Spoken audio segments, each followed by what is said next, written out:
Welcome to Fantasy Football Today, presented by BetMGM, the sportsbook born in Vegas. I'm Jamie Eisenberg. That's Heath Cummings. That's Robert Turbin. We got a fun show for you today. Going to talk about some of the big news items around the NFL. Anthony Richardson back as the starting quarterback for the Colts. We'll take a look at the roster trends of the moves you made on CBSSports.com leagues on Tuesday night. We'll always, every Wednesday, talk about the running back roundtable and tell you about some topics that are impacting one of the most important positions for fantasy. And we'll do our start bench cut, as well as answer all of your questions. So send them to us using the hashtag AskFFT on X. Let's start with that big news story, gentlemen, out of Indianapolis. Colts coach Shane Steichen saying that Anthony Richardson, not just a starter for Week 11, he's the starter for the rest of the season. So, Robert, I'll start with you. We know that Richardson has struggled, but you know what? So has Joe Flacco the last two games. He didn't look good against the Vikings, did not look good against the Bills, multiple interceptions in those games, a lot of sacks taken. Does Richardson give them the best chance to win? And what do you think about his fantasy outlook for this week and moving forward? I don't know if Richardson gives the Colts the best chance to win, but he does give them some playmaking ability as it pertains to being able to utilize his feet and get outside the pocket and do some things of that nature. And so, from a fantasy standpoint, he's your typical, I guess, boom or bust guy where, he can, come out and have a really great game and, get you 15 to 20 points or can completely bust and get you under 10. But they're going to be looking for some consistency and some development. That's why they made this move back to him. But from a fantasy standpoint, I wouldn't be rushing to put him in my starting lineup. Yeah, I think he needs to be rostered everywhere, and that's the difference. Robert said it perfectly. It's that boom bust aspect. Anthony Richardson has the potential, if he could figure things out as a passer, to be a top 5 fantasy quarterback. I didn't actually believe, even though Joe Flacco's done that a couple times this year, that he could maintain that, especially in the fantasy playoffs. So in a one-quarterback league, I want to go make sure Anthony Richardson is rostered, and then I'm just going to sit him on my bench. I'm going to see what happens over the next couple of weeks. There is a chance we get to the end of the season, and you want to start him in the fantasy playoffs. So what we've seen from him so far, we had the 30-point game in Week 1, and then every other appearance that he's made has been 13.5 fantasy points or less. I do think this is an interesting week for him, though, guys, because we've seen 4 of the last 5 quarterbacks. The one that didn't do it was C.J. Stroud, has run for a touchdown against the Jets defense. Kyler Murray had 2 of those last week, and you've seen those quarterbacks get 19.9 fantasy points or more. Drake May, in a half, had 46 rushing yards and a touchdown. So if Richardson's going to have some success, it could happen this week, could be against the Jets, could be because of his legs, but he needs to lean on that a little bit more and not so much as a thrower. But talking about the passing, Heath, when we look at the receivers here, we don't know Michael Pittman's status. He missed last week's game with a back injury. Josh Downs has been good, but he was good in the one game that Richardson and Downs played together. It was Week 8 against the Texans. He had over 100 yards receiving and a touchdown, but only 4 catches on 9 targets. Are we trusting Downs? What do we think about Pittman when he plays? And if Pittman does not play, what do we think about Pearson Mitchell? Yeah, I did downgrade Downs, especially in full PPR. It's a funny thing because Anthony Richardson's actually averaged more yards per pass attempt than Joe Flacco has because he's made those big plays. The completion percentage, though, has been absolutely awful. That really matters for a guy like Downs who needs 6, 7, 8 catches to have a great day.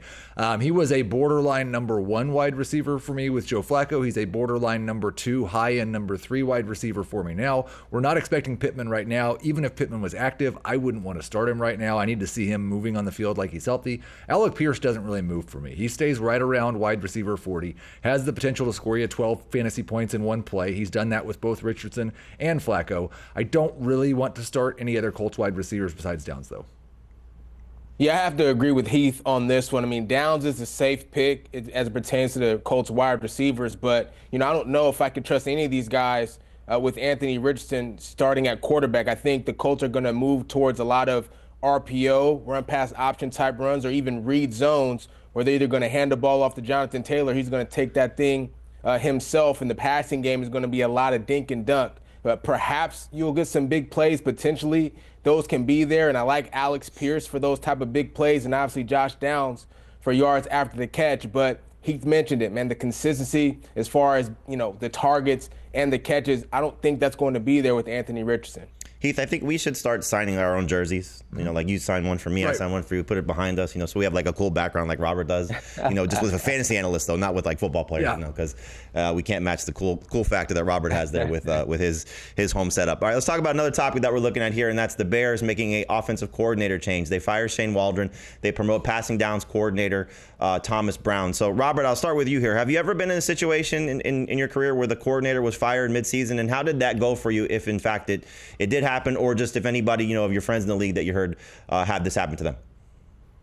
It's never happened to me during my professional career. It did happen in college, but this needed to happen for the Chicago Bears. Quite frankly, I haven't, I guess, talked highly of Shane Waldron since he got hired to the Bears. The fact that he was hired so quickly was mind-boggling to me. I think this is going to be beneficial for Caleb Williams and his offense moving forward. But from an experience standpoint, as a pro, I've never experienced that in my career in the NFL. All right, so we'll see how it impacts Caleb Williams, Heath, from a fantasy perspective, just big picture for Chicago.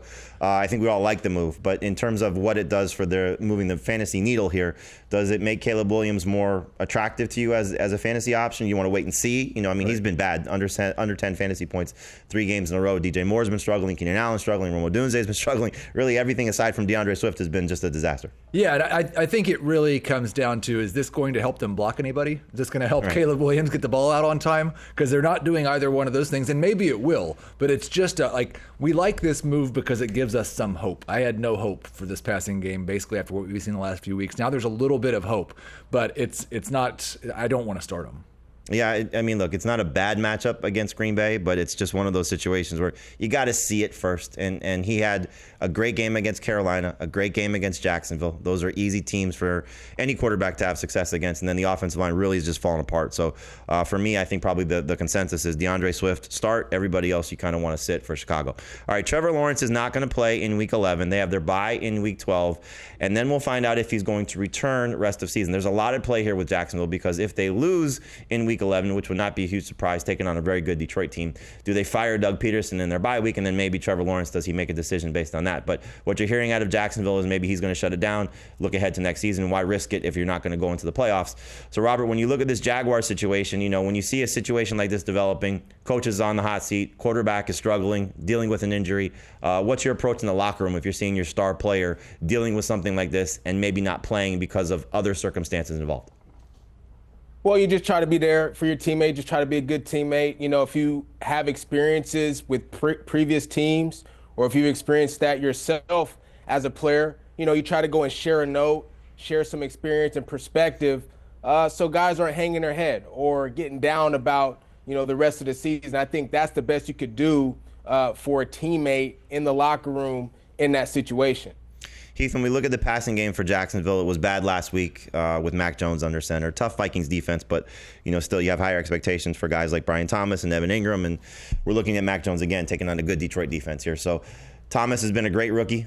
Ingram's been a great tight end. Can you start them with Mac Jones with any confidence? I'm more confident in starting Ingram just because we've seen Mac Jones have a little bit of success with tight ends in the past. I think he can throw that 5-yard pass to Evan Ingram. Brian Thomas, so much of what he has done has been down the field. He almost feels like he's in that Alec Pierce category right now with Mac Jones. Can he make one big play and score a touchdown? If he doesn't, he's probably not going to be any good. I've got him as a low-end number 3 wide receiver, Thomas.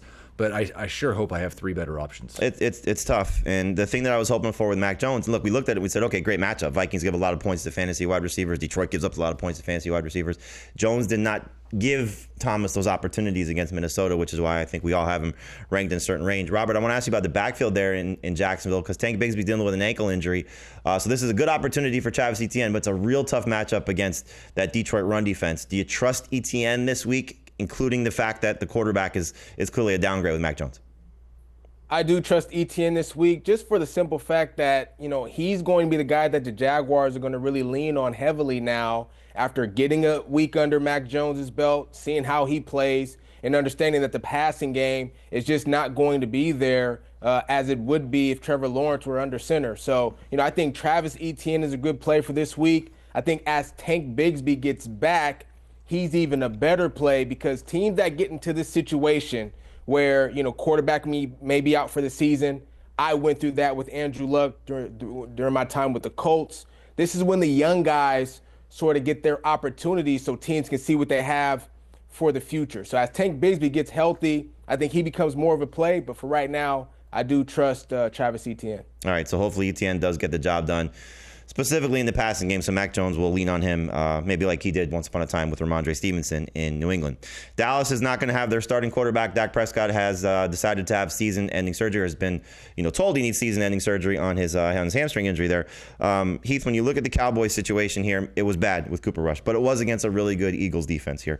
Houston's defense is good, just not at the same level of what Philadelphia has shown us, at least for the last month. How do you approach really CeeDee Lamb, Jake Ferguson, maybe Jalen Tolbert, Rico Dowdle, just the Cowboys skill players that we've been leaning on with the downgraded quarterback? And do you expect to maybe see Trey Lance a little bit more this week? I kind of hope that we don't. I hope we can see the Cooper Rush that we saw in 2022. That's what we need to see, because CeeDee Lamb was really pretty close if it wasn't for the sun being in his eyes, having a 15-point fantasy day last week. We saw him average 16 fantasy points per game with Cooper Rush back in 2022. So I'm pretty much going right back to CeeDee Lamb as a must-start, a number 2 wide receiver, not a number 1, but a must-start wide receiver this week. I expect him to be close to a top 12 guy rest of season with Rush. Ferguson and Dowdle are really both kind of borderline starters that I hope I don't have to start. Robert, you feel the same way? Kind of just down on the Cowboys in general? And what's up with the sun? Like, can they not put the curtains down in Mercedes-Benz Stadium to help out there with the players on their own team? When it rains, it pours. Because the interesting thing about what happened is that's the first time it's happened. We've never had a complaint about the sun ever until this season. And it just happens to be the season that the Cowboys are just doing so bad. Dak is out for the season, etc. But I do agree with Heath. I would start CeeDee Lamb as a wide receiver number 2, and hopefully I don't have to depend on Ferguson or Rico Dowdle. The difference between Cooper Rush in 2022 and now is Cowboys had a run game that helped Cooper Rush be able to be progressive.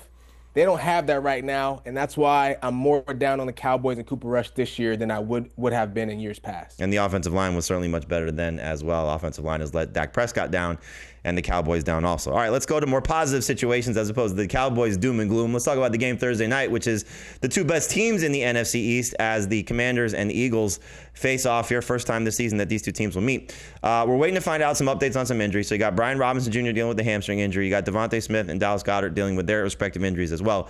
Robert, I'll start with you with the backfield there in Washington. So the last 2 weeks, Robinson has not played. Austin Eckler has done a very nice job last week scoring 2 touchdowns, but he's been more involved in the offense, which we like to see. The other two guys there have sort of been interchangeable, not very productive, but Jeremy McNichols did score a touchdown last week. So if Robinson plays, what's the approach? And if Robinson is out, how much do you like Austin Eckler?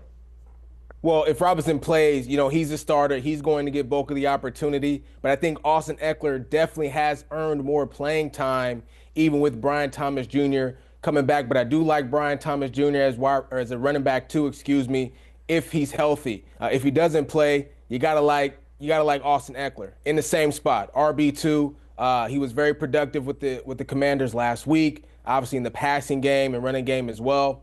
So I like both of those guys in that spot.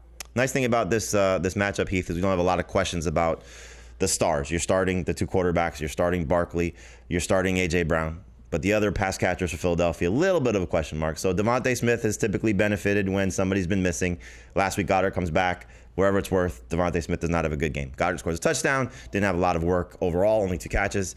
How do you approach those two guys, both in, one out? You kind of just free reign here about how you want to take this. Take the direction. If both Devontae Smith and Dallas Goedert are in, I kind of feel the same way about them that I do Ferguson and Dowdle. Like they're borderline starters, but I really hope I don't have to. Devontae Smith does have the ability to make one big play. Goddard does have the ability to score a touchdown like he did last week. But the thing about this Washington team, they came into the year thinking they were going to be an awful pass defense.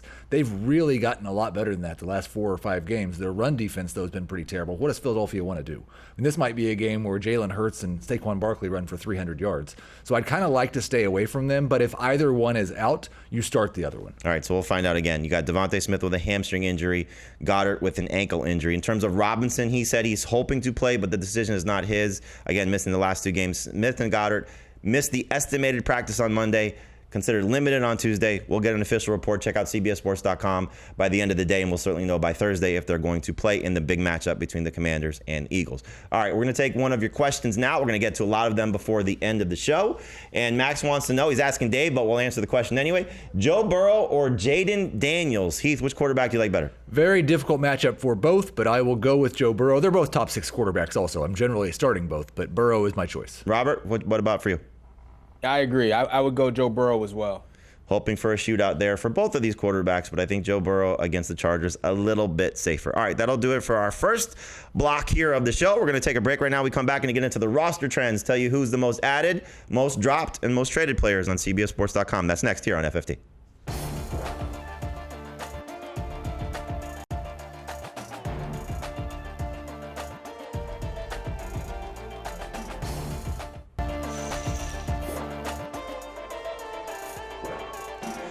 Welcome back to Fantasy Football Today, presented by BetMGM. I'm Jamie, that's Heath, that's Robert. We always do this every Wednesday because I think it's important for a lot of fantasy managers that make their waiver moves on Tuesday. We review the most added, most dropped, and most traded players of the fantasy waiver wire moves that happen on CBSSports.com leagues on Tuesday night. So let's start with the most added players, and I think it's going to be a little bit of a non-surprise that Audric Estime is the number one player. As I said last week, we see this list for the first time. So a lot of defenses, some kickers as well, but two running backs on this list that stand out, Audric Estime and Gus Edwards. So Robert, in full disclosure, I was going to use the Broncos as a talking point in the running back roundtable, but I figured Estime would be on this list. So give me your breakdown of the rookie from Notre Dame making his really first full, not start, but first full, impact on the game here, as he got 14 carries, 53 yards against a really good Chiefs run defense. No targets yet on the season, but Javonte Williams and Jaleel McLaughlin took a backseat. How do you view the Broncos running back situation moving forward? Well, I view it as a work in progress. Audric Estime now is going to get his opportunity. The Broncos want to see what they have in the young rookie out of Notre Dame.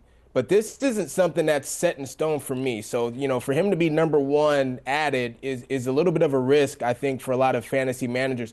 Maybe he pans out. He had one good game, and maybe he pans out to be, the starter moving forward. But the thing about Javonte Williams is that he is proven, and he has had some really good games on the season. So it's a work in progress because it can change in 2 weeks from now. They can go right back to Javonte Williams. So a little bit concerned about how heavily he's being added, but obviously if he pans out, then it's a great decision by fantasy managers. And I wouldn't, like he said, 2 weeks from now, I wouldn't be all that surprised if Audric Estime has 4 carries in the first quarter and does something Sean Payton didn't like, and all of a sudden Javonte Williams leads the team in carries in the second quarter. It's just, that's kind of the way they function with these running backs, is one mistake and you're going to sit down for a while. So I do think he's a better add and maybe a better start this week if you need him in non-PPR leagues, because what you said, Jamie, he hasn't seen a target all year long. In full PPR, he's the best Broncos running back in my rankings this week, but he and Javonte are both right around RB30. Yeah, and Javonte did, do a little bit more work in the passing game. Not a lot of catches, but, still playing on more third down opportunities. Jaleel McLaughlin is the one that really suffered the most. Only had 2 carries in this game.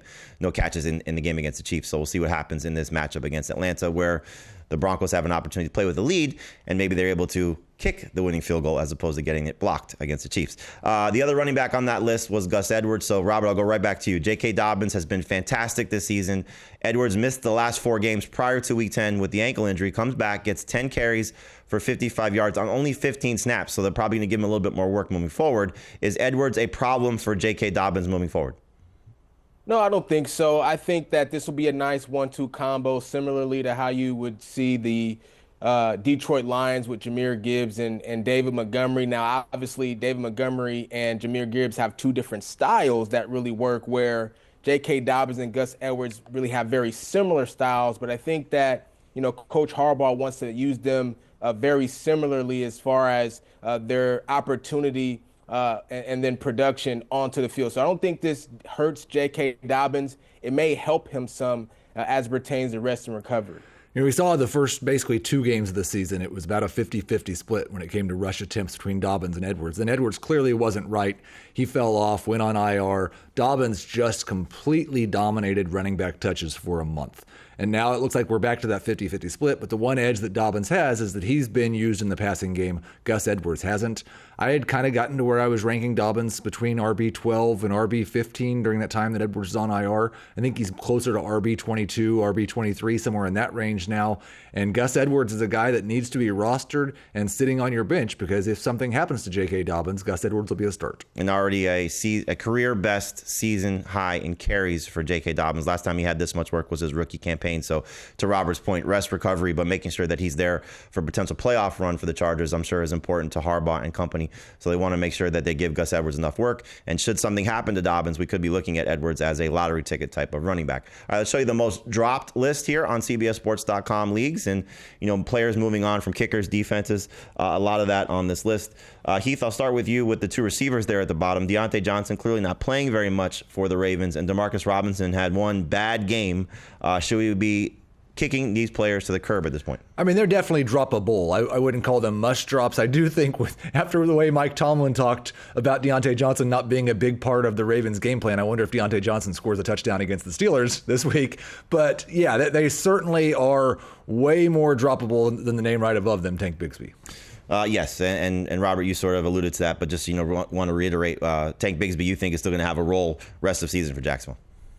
I do. Once he gets back healthy, I think Jacksonville is in a position where they want to see what they have in their young guys. They want to see what their future looks like. I think Tank Bigsby is going to get a lot of opportunity once he gets back. And just the one thing, though, if you are looking at it, in dropping Bigsby, if he doesn't play this week, Jaguars have a bye in week 12, so not a bad idea if you're looking to maybe take a flyer on Estime, for example, or there's another receiver that you need, and then hopefully try and get Bigsby back, maybe even on their bye week or certainly going into week 13. Remember, as the fantasy leagues go on, some people stop paying attention when they're out of playoff contention, so it might be easier to get Tank Bigsby at that point. Most traded list on CBSSports.com leagues, and this is always a fun one to look at. Remember, trade deadlines are rapidly approaching, so we're probably not going to talk trades much longer, but here's the most traded list of CBSSports.com leagues as of Tuesday night. Robert, when you see Tyrone Tracy, tough fumble in the loss against the Panthers in Germany, but he's been so successful. Are you looking to buy low on Tyrone Tracy with the idea of maybe a quarterback change for the Giants, or you'd be selling high on him knowing that this offense might even potentially get worse if Daniel Jones is sat down?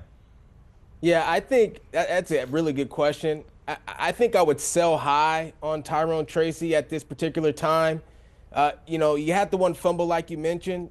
Sometimes that causes a coach to go back to the other guy. Maybe Singletary now is going to get more opportunity, assuming he's healthy and ready to go as well. So I'd sell high on Tracy, especially if I need something at wideout or maybe a quarterback. Heath, we had a good discussion about the Chiefs' backfield on our Fantasy Football Today podcast on Wednesday. So Kareem Hunt has been great for the Chiefs, but Isiah Pacheco, the window is now open. He's unlikely to play against the Bills, according to Andy Reid on Wednesday, but he's coming back soon. How do you approach the Chiefs' backfield from Pacheco and Hunt trade-wise? We're going to talk about how this all works from a production standpoint, the running back roundtable, but trade-wise, are you looking to trade off Kareem Hunt or acquire Isiah Pacheco, or trade Isiah Pacheco and acquire Kareem Hunt, knowing that there's an opportunity for you to use him here? Like, what's the trade perspective on these guys? Well, I think the real interest is hopefully the next 3 weeks, and hopefully it's just Kareem Hunt, because you got the Buffalo Bills, you got the Carolina Panthers, you got the Las Vegas Raiders. Kareem Hunt could be a top 5 running back over that stretch if Isiah Pacheco takes the full 3 weeks that he's allowed to come back from the IR. Once he's back, I don't think the Chiefs have a good fantasy running back, because I think Isiah Pacheco probably takes his starting job back, but Kareem Hunt's now going to have 40% of the touches, and their fantasy playoff schedule is absolutely terrible for running backs. So I would be looking to use this news of Pacheco being designated to return as a sell high moment. Go sell him to somebody who thinks he could be a top 12 running back in the fantasy playoffs. I'm not sure he's going to be a top 20 running back. All right, we're going to get Robert's take on the Chiefs backfield coming up in the running back roundtable. Let's answer one of your questions first. Thank you again for sending them to us on X, Twitter, using the hashtag AskFFT. Brian wants to know, would you trade Joe Burrow and Terry McLaurin to the Sam Darnold owner for Amon-Ra St. Brown in half PPR? So giving up Burrow and McLaurin to get Amon-Ra St. Brown. Brian already has Malik Neighbors, Drake London, Zay Flowers, Christian McCaffrey, Brian Robinson, and a lot of stars. Getting another wide receiver to him feels like makes some sense. So would you give up Burrow and McLaurin to the Darnold owner for Amon-Ra St. Brown? Robert, what do you think about that? No, absolutely not. I mean, who's going to be your quarterback? Who's the other quarterback? I wouldn't do it. Nope. It is interesting that he kind of told us the whole rest of his team, but didn't tell us who his quarterback was. Yeah. And that would make a big difference in my answer. If you've got somebody else who you think is a top 12 quarterback. Well, maybe it's Darnold. Maybe he's trading Burrow and McLaurin for Darnold. Absolutely not. And if it's Darnold, no. I'd be really on the fence. If it was anybody better than Darnold, I'd probably do it. Because I do think Amon-Ra St. Brown's going to be better than Terry McLaurin the rest of the way. Yeah, that's it's you're downgrading quarterback, upgrading wide receiver, so it's sort of strengthening one part of your roster, weakening the other. So it's almost like trading to trade. I'd rather have Burrow and McLaurin myself. All right, we're gonna take a break right now. We come back and get into our running back roundtable. Talk a little bit more about the Chiefs. Talk about some other running back situations that will impact your fantasy rosters. Robert will give you his take. Heath will also give his fantasy spin on it. It's gonna be a fun conversation next year on FFT.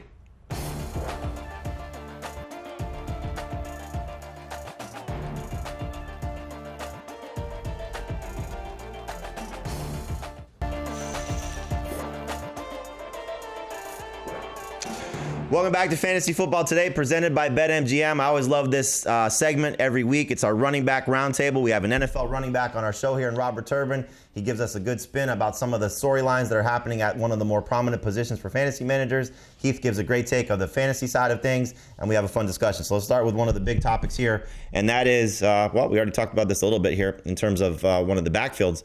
Oh, no, I'm sorry. I skipped ahead. Let's start with the first topic we're going to talk to. I'm just so excited. I'm jumping ahead. So we got Christian McCaffrey back last week for the 49ers. Did typical Christian McCaffrey things against the Buccaneers. But I want to ask these guys, and Robert, I'll start with you. McCaffrey was supposed to be the best running back this season. Obviously missed the first 9 games. Rest of season, though, you get the whole field. Who's the running back that you're taking from week 11 on to be the best fantasy running back in 2024? Well, first of all, I just want to say I was a little bit shocked at how much, work the 49ers gave Christian McCaffrey in his return. I thought Jordan Mason would get a little bit more opportunity, but Christian McCaffrey came in and did his thing. I still do, though, think that the number one running back is Derrick Henry rest of season. If you just talk about a guy that's going to be consistent, talk about a guy that's going to be able to get in the end zone, he may not be as prominent in the passing game, but he does catch some passes when the opportunity is necessary for the Ravens. So for me, rest of season, if there's one running back that I could have on my roster, I think I'd go with Derrick Henry. I'm going to go with Bijan Robinson. Since week 5, he has been the best running back in fantasy football. As a guy who has Bijan Robinson on his fantasy football team, I absolutely loved watching Tyler Algier get stuffed at the 1-yard line 3 times in a row, and then Bijan came in and did the job. And you look at the last 4 games of the season, the Falcons play the Raiders, the Giants, the Commanders, and the Panthers. Bijan Robinson's going to win a lot of people a lot of fantasy championships. It's been fun to watch. It was fun to watch Derrick Henry. I'm going to take the chalk here and just go with the guy who we thought was going to be the number one running back all season in Christian McCaffrey. And hopefully what we saw against the Bucs is a sign of things to come. Involved in the passing game, certainly getting the majority of the carries, as Robert alluded to, with Jordan Mason and Isaac Guerrero taking a back seat. And I think we're going to see him just continue to get better as he gets his legs underneath him. This was basically a preseason game for him, not in terms of the opponent, but just in terms of getting back to being on the NFL field. We know it's difficult to be in NFL shape. He could certainly be in shape, but being in NFL shape when you got a 300-pound guy leaning on you or certain things that I've been told. Robert obviously has experienced that. But you want to see, McCaffrey just, get back to having his legs underneath him. And I think the best is yet to come, as they are in a dogfight for the NFC West. So it's not like they're going to ease McCaffrey along the way. They are giving McCaffrey workload, 21 touches per game last year. If you tell me he's getting 21 touches per game on a week-to-week basis, I love that setup for him. All right, next topic that we're talking about here. You know what? I'm going to skip this one because we talked about it already. Gus Edwards, JK Dobbins. I want to go back to the Chiefs topic here because Isiah Pacheco coming back soon. Not expected to play in week 11, but is expected to return to action coming back from the broken leg. He said he would try and unload Isiah Pacheco now from a trade standpoint. Robert, just when you see Pacheco coming back, because we don't know what his workload will be, Kareem Hunt has been fantastic. How do you see this all working together? Kareem Hunt, Isiah Pacheco, do we get back to Pacheco as the featured guy, or are we going to see a 50-50 split maybe in tandem? I think Isiah Pacheco is going to become the starter again, but I definitely feel like you're going to see more of a 50-50 split between him and Kareem Hunt. You just can't deny what Kareem Hunt has been able to do from a production standpoint for the Kansas City Chiefs since he re-entered the building this season. He's been a heck of a fantasy running back. And so from that standpoint, nobody's better at utilizing their players than Andy Reid and figuring out how to get them in positions to be successful. I like the idea of trading Isiah Pacheco in this situation. But I would also think about keeping him as well because I think he'll still be productive from a fantasy standpoint, even with the partnership or the 1-2 punch with Kareem Hunt. So, Heath, if I told you that Pacheco is walking right back into his usual workload, right back into it, no restrictions from the injury, he's RB what rest of season? And let's say it's 2 weeks from now. So his usual workload and the broken leg is just completely 100% not bothering him anymore. Yes. In this dreamland, I'd say he's a top 10 running back. I think we've seen the Chiefs lean more heavily on the run. We've seen especially inside the 5-yard line, and that's one area where I think Kareem Hunt might not let go of the job, is because they've kind of had questions about giving Pacheco those carries in the past. But we've seen them run the ball more inside the 5. Pacheco could be a top 10 running back. And remember, for the Chiefs, they're looking ahead to January and February, so they want Isiah Pacheco at 100%. 100% then. We've seen two guys in the last 2 years come back from a similar injury. Tank Dell, we know it took him a little bit of time to get back to being 100%, if he is 100%. And Tony Pollard, when he suffered the injury in 2022, he said it was week 11 when he started to feel like himself in 2023. So we may not see the best of Isiah Pacheco in the 2024 campaign. So just keep that in mind, which is why Heath is saying to sell him at this point.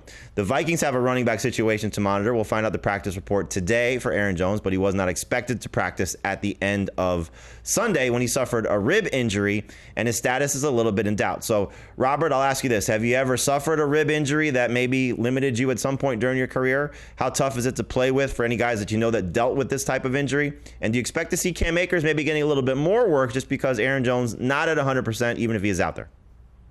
I've never had like cracked ribs or anything of that nature. I've had bruised ribs. It just makes it hard to breathe out there, man. It's hard to take those deep breaths, obviously when you're getting the ball 5, 6, 7 times in a row. But if Aaron Jones is healthy, he's certainly an RB1 or RB2 from my vantage point. I look at Cam Akers and Ty Chandler. There's no real trust in those guys, if I could just put it plain, fellas. I mean, they've gotten their opportunities. Ty Chandler early in the season felt like maybe, he could be a guy that you could depend on, but he's completely fallen off. And that's why I think they brought in Cam Akers, and he hasn't done much better with his opportunities either. And so, you're hopeful that Aaron Jones is healthy, especially if you have him as a fantasy manager. But if he's not going to play, I'm not looking to, put Ty Chandler or Cam Akers in my starting lineup. All right, so Heath, I'll follow up with you on the fantasy side of things because we know volume is important. So if Aaron Jones is not there, do you agree with Robert? Like you're just going to ignore, because it's probably going to be Cam Akers, not Ty Chandler. Would you ignore the running back situation there, or would you say, okay, at least a flex, maybe an RB2, just because they're going to get the opportunity for maybe 15 to 20 total touches? Yeah, I think Cam Akers for me would probably be right in that RB25 range, ahead of someone like an Audric Estime. What we saw last week when Jones went down was basically a 3-to-1 edge for Akers in terms of rush attempts, and he was the only guy in the backfield that saw a target besides Aaron Jones. So I do think it would be Akers touching the ball 15 plus times. That'd make him a good flex, if nothing else. All right, so we'll see what happens again. Stay to CBSSports.com. We'll have the latest on Aaron Jones, and if he is able to practice, we'll give you that update as soon as we have it. Let's answer one of your questions here. Again, use the hashtag AskFFT. That way we know you are looking for us and we can help you. And Johnny wants to know he needs help. In a 12-team half PPR league that starts only one running back, would you trade Josh Jacobs and Tyrone Tracy for Jahmyr Gibbs? So, Robert, would you combine two running backs who have been, solid number 2 running backs to get one of those studs in Jahmyr Gibbs? I would do this trade, yes. I always like getting the best player in the deal. Jahmyr Gibbs is the best player in the deal. I like it. I just wonder if the person that Johnny is trading for, if you only have to start one running back, why is he trying to get 2 and give up his best one? So we'll see if he's able to get that deal done. But yes, if you can consolidate and get a better starter than the ones that you have, that's always a smart move to make. All right, we're going to take a break right now. We come back. It's time for Start, Bench, Cut. We'll tell you who should be in your lineup, who should be on your bench, and who should be kicked to the curb. That's next on FFT.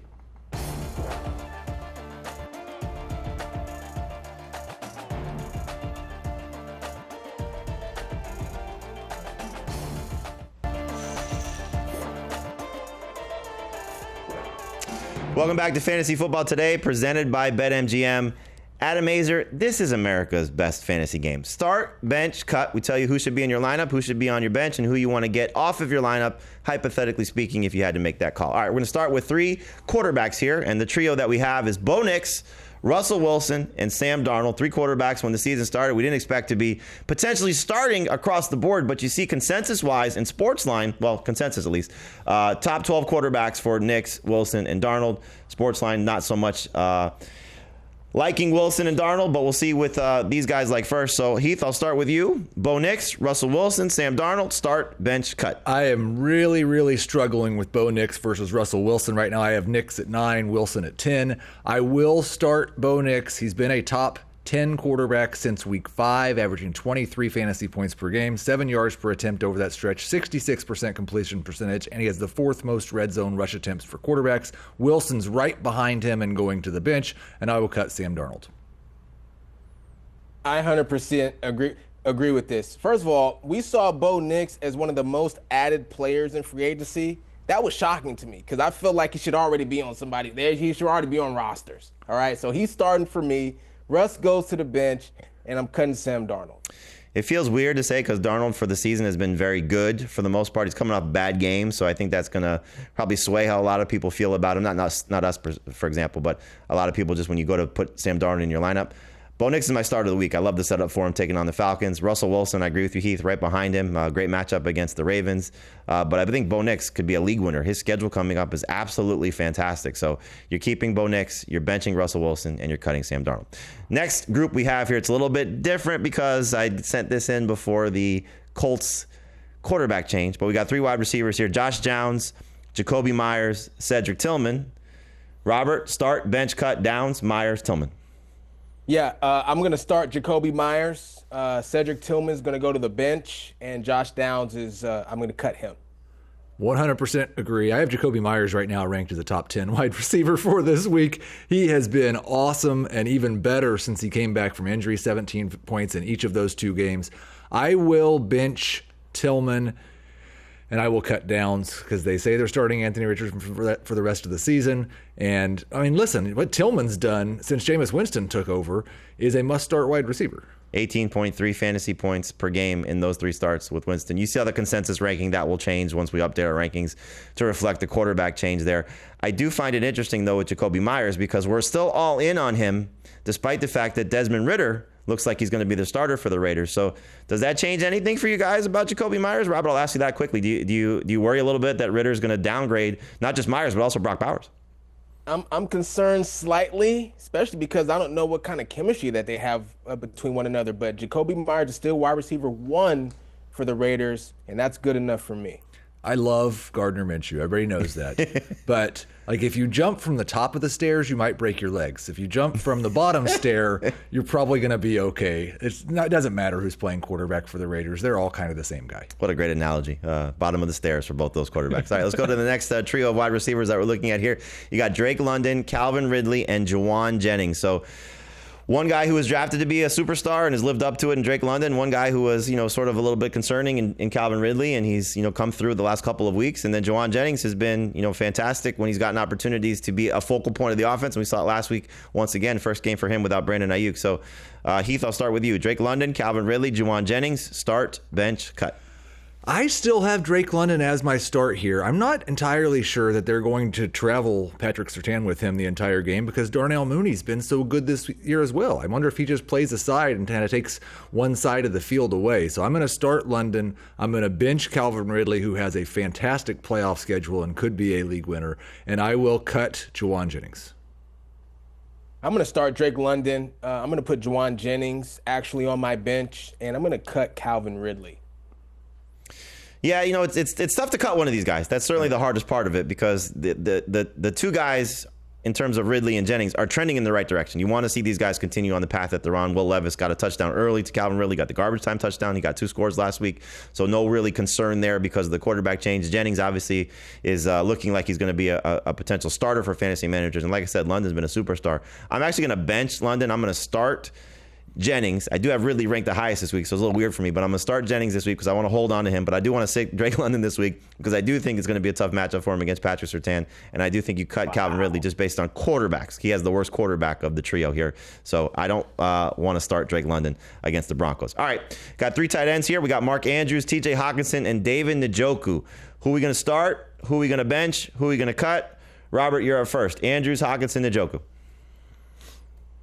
This is an interesting one, but I'm going to start Mark Andrews. I'm going to go straight left to right here. I'm going to start Mark Andrews. I'm going to bench TJ Hawkinson, and I'm going to cut David Njoku. I know Andrews is, a boom or bust kind of situation with the Ravens, but I kind of like him against the Steelers this week.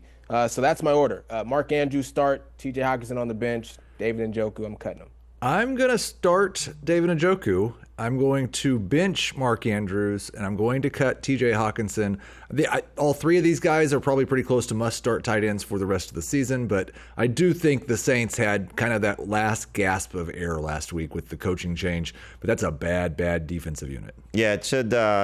It's tough to move on from any of these guys. They're all in the right spot. The thing that I think will sway Mark Andrews for everybody, as we saw last week, no Isaiah Likely and he was back to being a go-to guy, whether that coincided with Deontay Johnson and his arrival and how the things were going to change with personnel standpoint, but likely did not play for the first time, and Mark Andrews looked like Mark Andrews again. So I'm going to start him, and hopefully Isiah likely takes a little bit more time to heal up with that hamstring injury. I'm going to bench David Njoku and cut TJ Hawkinson. I do think Hawkinson had that spike game last week, but I also worry about, just a recurrence of injury coming back from the ACL tear. Njoku is going to be a go-to guy in a very pass-heavy offense for Jameis Winston. But again, you don't want to move on from any of these guys. I make it tough on them on purpose, so they have to make some tough calls. You would obviously love to have any of these 3 tight ends. Let's answer one more question before we take a break, and then it's all your questions to close the show. Terry wants to know, non-PPR, Nick Chubb or TJ Hawkinson? Robert, you starting the running back or the tight end? Oh, man.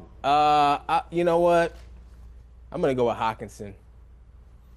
I'm really, really hopeful that against a bad defense, Nick Chubb coming off a bye, we get to see Nick Chubb look like Nick Chubb again. I'm gonna start Chubb. I'm gonna start Chubb too. He was almost my start of the week. It's tough for me to use a running back right now because there's so many running backs that are being started. I can't find a guy that usually falls in the percentage of what we need to use, but I love the setup for Nick Chubb. Fresh legs, great matchup. Hopefully he dominates. Hopefully the offensive line is healthy. Let's go Nick Chubb. We get one of those legendary moments for one of the best running backs during our era of playing fantasy football and watching the NFL. All right, take a break right now. Again, it's all your questions coming up next here on FFT, so stay tuned to us, and we'll help you with your dilemmas.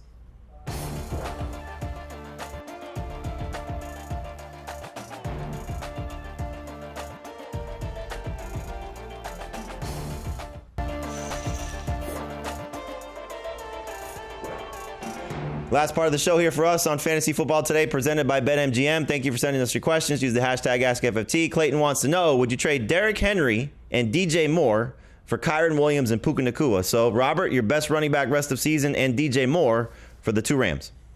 Yes, I would do this trade. It's a bigger upgrade. I just wanted to look at the Rams' schedule. It's a bigger upgrade at wide receiver than it is a downgrade. They've got a pretty good playoff schedule, too. Yes, I'd do it, too. Yeah, you want Puka over Moore for sure, and hopefully Kyren can keep up with Derrick Henry. Next question. We froze. Oh, no.